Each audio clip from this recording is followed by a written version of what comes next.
हसी हसी राजा जी बोलाइले जंगी या बैठाइले हो ए ललना को धनी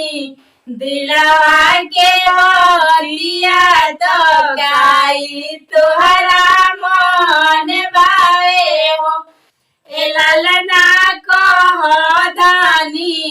दिलवा के बतिया तो गाई तुहरा मन बावे हो दलिया तो भावेला रहरिया के चावल बासमतिया के हो ए ललना एक मुठी चौरा चोराइले फाको नहीं पाइले हो ए ललना एक मुठी चौरा चोराइले फाको नहीं पाइले हो ए ललना उठेला गमर में दरदिया ना सहलन हो ए ललना उठेला गमर में दरदिया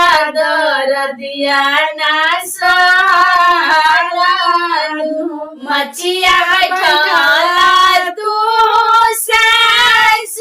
सुसरबे गुनवाया गरबारू हो ये सासू सोवेदना अपना गोन तरिया दरदिया ना सहलन हो ये सासू सोवेदना अपना गोन तरिया दरदिया ना सहलन हो मोर गोन तरिया जगहिया नइखे अवरु तोहर ससुर बाड़े हो ए बहुआ चली जाना गोतिन गोन तरिया दरदिया उहे हरली है ए बहुआ चली जाना गोतिन गोन तरिया दरदिया उहे हरली है ना उहाँ से उठी बहुआ चली गईली गोतिन से राजा करे हो ए गोतिन सोवेदना अपना गोन तरिया दरदिया ना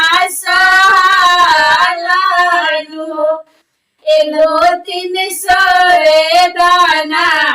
अपना गोन तरिया दरदिया ना सहलन हो मोर गोन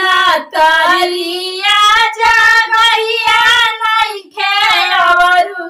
तोहर जेठ बाड़े हो ए गोतिन चली जाना ननद गोन तरिया दरदिया उहे हरली है हो ए गोतिन चली जाना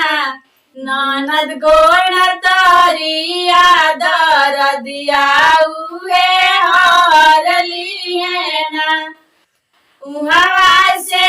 उठई बहुआ चली गईली ननद से राजा करे हो ए ननद सोवेदना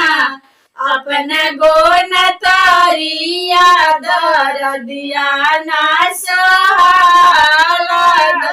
दरदिया ना सहलन हो मोर गोन तरिया मोर गोन तरिया जगहिया नइखे अवरु तोहर भैया बाड़े हो ए भाभी चली जाना भैया गोन तरिया दरदिया उहे हर लिए ना। ए भाभी चली जाना भैया गोन तरिया दरदिया